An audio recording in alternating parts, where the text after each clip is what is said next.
Russia has expressed concern about a possible delay in the implementation of that Geneva nuclear deal between Iran and the 5 permanent members of the UN Security Council, plus Germany. Well, Foreign Minister Sergei Lavrov says that Moscow is worried that the process might be postponed until January due to the stance taken by the European Union. The EU believes that the nuclear agreement needs to be first approved by all its members before being set in motion.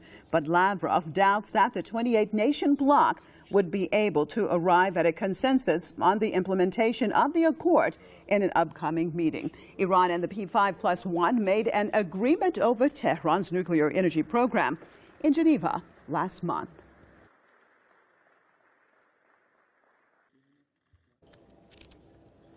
Well, we're going to switch over right here to Tehran. Professor of University of Tehran, Mr. Mohammad Marandi. Thank you so much for being with us, sir. Let's look at this situation. Now, Mr. Lavrov saying that he is concerned about the situation. Is there reason to be concerned? Do you think with what is taking place right now that this deal will continue to actually take place, or is it going to be null and void? Well, there are many concerns right now. I think one of the major concerns actually is the fact that the United States has decided to expand its sanctions against Iran. This is not anything that has to do with Congress or the Senate. Actually, the Treasury Department, which is directly linked to the Obama administration, has decided to include new entities, people, as well as companies in the U.S. sanctions regime. So this is a major issue right now, and many in Iran believe that all negotiations with the 5+1 must stop until these new sanctions are removed. So it's not simply a delay by the EU, it's the fact that the United States is not only moving against the spirit of the deal, but also against the deal itself. And why do you think we're seeing these moves, talking about increased sanctions by the EU, by the United States, at this time after this agreement had been made in Geneva? I think most would agree that this is nothing new. The United States has never been an honest partner when it comes to Iran. The United States, in 2010, told the Brazilian president as well as the Turkish prime minister that they will accept a deal with Iran within a particular framework.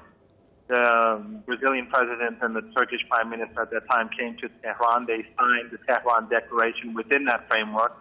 As soon as it was signed, the United States slapped the Brazilians and the Turks in the face and went for new sanctions. So President Obama's signature really meant nothing there.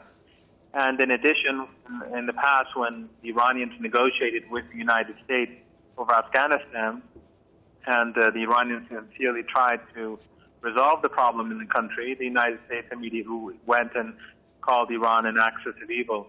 So in the past, the United States has been untrustworthy when it comes to Iran, and that is why now many people believe that the whole agreement is in danger of collapse. Well, let me just jump in here, Professor Marandi. Let me just jump in here. You said basically that Iran knows that Washington is not an honest broker. If this is the case, why do you think that we have seen things go this far as the new Iranian government? Has there been a change in perspective? Do they think that the United States can be trusted? Or how do you see things that has gone so far?